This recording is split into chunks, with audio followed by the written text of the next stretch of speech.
अस्सलाम वालेकुम, नमस्कार दोस्तों। तो कैसे हैं आप सब? उम्मीद करता हूं कि आप सब अच्छे से होंगे, खैरियत से होंगे और मज़े में होंगे। और अल्लाह ताला से दुआ है कि अल्लाह ताला आप सबको खुश सलामत रखे।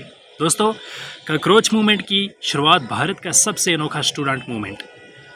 आज की वीडियो सिर्फ एक प्रोटेस्ट की कहानी नहीं है, ये कहानी है स्टूडेंट्स के गुस्से की, सोशल मीडिया की पावर की, कॉन्स्टिट्यूशन की, डेमोक्रेसी की और एक ऐसे मूवमेंट की जिसने पूरे देश को दो हिस्सों में बांट दिया। कुछ लोग इसे स्टूडेंट्स की जीत कहते हैं, कुछ लोग इसे पॉलिटिकल प्रेशर कहते हैं और कुछ लोग कहते हैं कि ये भारत की आखिर कॉकरोच मूवमेंट था। ये जो कॉकरोच मूवमेंट दोस्तों था क्या? इस मूवमेंट को किसने शुरू किया? कैसे कुछ स्टूडेंट्स का सोशल मीडिया कैंपेन लाखों लोगों की आवाज़ बन गया और कैसे पूरा देश एजुकेशन सिस्टम पर सवाल उठाने लगा। आज हम इसी डॉक्यूमेंट्री में शुरू से लेकर आखिर तक हर पहलू को डिटेल में समझेंगे। तो चलिए दोस्तों शुरू करते हैं। भारत की एजुकेशन सिस्टम दोस्तों, हर साल भारत में करोड़ों स्टूडेंट्स कम्पिटिटिव एग्ज़ाम्स देते हैं। नीट हो गया, JEE हो गया, CUET, SSC, UPSC, रेलवे हो गया, स्टेट PSC और दूसरे कई एग्ज़ाम्स। हर स्टूडेंट्स के पीछे सिर्फ एक सपना नहीं होता, उसके पेरेंट्स की उम्मीदें होती हैं, उनका पैसा होता है। कई स्टूडेंट सालों तक कोचिंग करते हैं दोस्तों, कई अपना घर छोड़ देते हैं, कई बार फाइनेंशियल प्रॉब्लम्स के बावजूद पढ़ाई जारी रखते हैं। इसी वजह से जब एग्ज़ाम प्रोसेस पर सवाल उठता है तो सिर्फ एक पेपर लीक नहीं होता, बल्कि लाखों सपनों पर असर पड़ता है।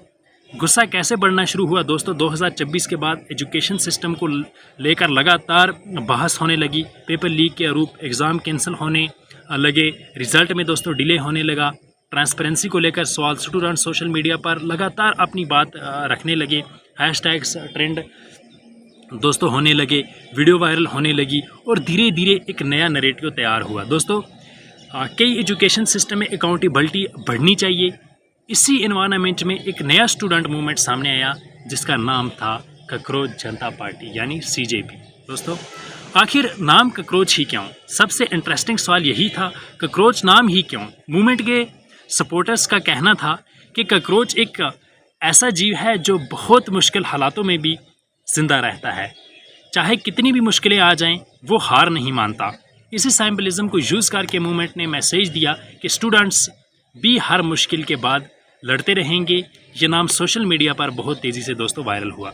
कुछ लोगों ने इसकी तारीफ़ की, कुछ लोगों ने इसका मजाक बनाया, लेकिन एक बात पक्की थी, अब पूरा देश कॉकरोच मूवमेंट के बारे में बात कर रहा था। सोशल मीडिया की पावर दोस्तों, पुराने समय में प्रोटेस्ट सिर्फ सड़कों तक सहमत रहता था, लेकिन डिजिटल इंडिया में सोशल मीडिया सबसे बड़ा हथियार बन चुका था। दोस्तों, Instagram, Twitter, YouTube, Telegram, WhatsApp, हर जगह स्टूडेंट्स अपनी बात रख रहे थे।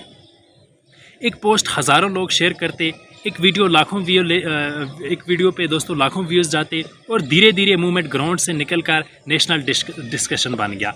मीडिया भी इस मूवमेंट को कवर करने लगा, पॉलिटिकल लीडर्स भी इस पर रिएक्ट करने लगे।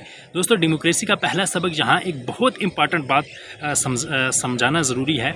भारत एक डेमोक्रेटिक रिपब्लिक है। इसका मतलब है कि हर नागरिक को कानून के दायरे में रहकर अपनी बात रखने का अधिकार है। यानी हर जो इंडियन है उसको कानून के दायरे में रहकर वो जो है अपनी बात गवर्नमेंट के सामने रख सकता है, ठीक है। लेकिन डेमोक्रेसी का मतलब सिर्फ प्रोटेस्ट नहीं होता, डेमोक्रेसी का मतलब कॉन्स्टिट्यूशन का सम्मान करना भी होता है। इसीलिए हर प्रोटेस्ट को पीसफुल और लॉफुल होना चाहिए। दोस्तों, यही भारत की डेमोक्रेसी का यही काम भारत की डेमोक्रेसी को सबसे ज़्यादा मजबूत बनाता है। दोस्तों, लेकिन अब सबसे बड़ा सवाल, आखिर इस मूवमेंट के पीछे था कौन? जिसने इस मूवमेंट की शुरुआत की, इसके पीछे था कौन? और कौन था जिसने इस मूवमेंट को दोस्तों ऑर्गेनाइज़ किया? और कैसे एक आम स्टूडेंट लीडर देखते ही देखते नेशनल लेवल की पहचान बन गया? चलिए शुरू करते हैं। दोस्तों, अभिजीत दिपके का नाम कैसे सामने आया? जब एजुकेशन सिस्टम को लेकर स्टूडेंट्स सोशल मीडिया पर अपनी बात रख रहे थे, तब कई नए स्टूडेंट लीडर्स सामने आए। उन्हीं नामों में से एक नाम था दोस्तों अभिजीत दिपके। उन्होंने एजुकेशन रिफॉर्म्स, ट्रांसपेरेंसी और स्टूडेंट्स के इशू को लेकर लगातार सोशल मीडिया पर आवाज़ उठानी शुरू की। उनके वीडियोस और पोस्ट धीरे धीरे वायरल होने लगे, हज़ारों स्टूडेंट्स उनसे जुड़ने लगे और देखते ही देखते उनका नाम नेशनल डिस्कशन का हिस्सा बन गया। दोस्तों, कॉकरोच जनता पार्टी का आइडिया अब सवाल था सवाल क्या था उनका, क्या ये सच में एक पॉलिटिकल पार्टी थी? मूवमेंट के ऑर्गेनाइजर्स के मुताबिक कोकरोच जनता पार्टी या सीजेपी की शुरुआत एक सिंबॉलिक स्टूडेंट्स मूवमेंट के रूप में हुई। इसका मकसद इलेक्शन लड़ना नहीं बल्कि एजुकेशन सिस्टम में रिफॉर्म्स की डिमांड उठाना था। मूवमेंट का दोस्तों स्लोगन था कि हर स्टूडेंट की आवाज़ सुनी जाए और एग्जामिनेशन सिस्टम को ज़्यादा ट्रांसपेरेंट बनाना चाहिए। सोशल मीडिया ने दोस्तों बदल दी तस्वीर इसकी। पुराने समय में किसी मूवमेंट को नेशनल लेवल तक पहुंचाने में महीनों लग जाते थे, लेकिन डिजिटल एरा में सिर्फ कुछ घंटों में लाखों लोग एक कैंपेन से जुड़ सकते हैं। Instagram reels, YouTubes, Twitter, Telegram groups, WhatsApp forwarding, इन सब मूवमेंट को तेज़ी से फैलाया। दोस्तों हर नए वीडियो के बाद और स्टूडेंट्स जुड़ते गए।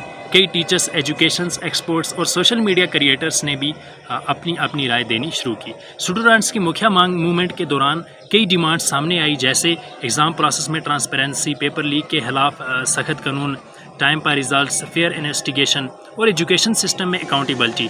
मूवमेंट्स के सपोर्टर्स का कहना था कि अगर स्टूडेंट सालों की मेहनत करते हैं तो सिस्टम भी उनके साथ ईमानदारी से काम करे। गवर्नमेंट का पहला रिस्पांस जब गवर्नमेंट नेशनल लेवल पर ट्रेंड करने लगा, तब गवर्नमेंट ने भी इसी मामले पर अपनी तरफ से स्टेटमेंट्स देना शुरू किए। ऑफिशियल्स ने कहा कि एग्जामिनेशन सिस्टम को मजबूत बनाने के लिए कदम उठाए जा रहे हैं, लेकिन प्रोटेस्ट कर रहे कई स्टूडेंट्स का मानना था कि सिर्फ बयान देने से काम नहीं चलेगा, उन्हें ग्राउंड लेवल पर बदलाव चाहिए था।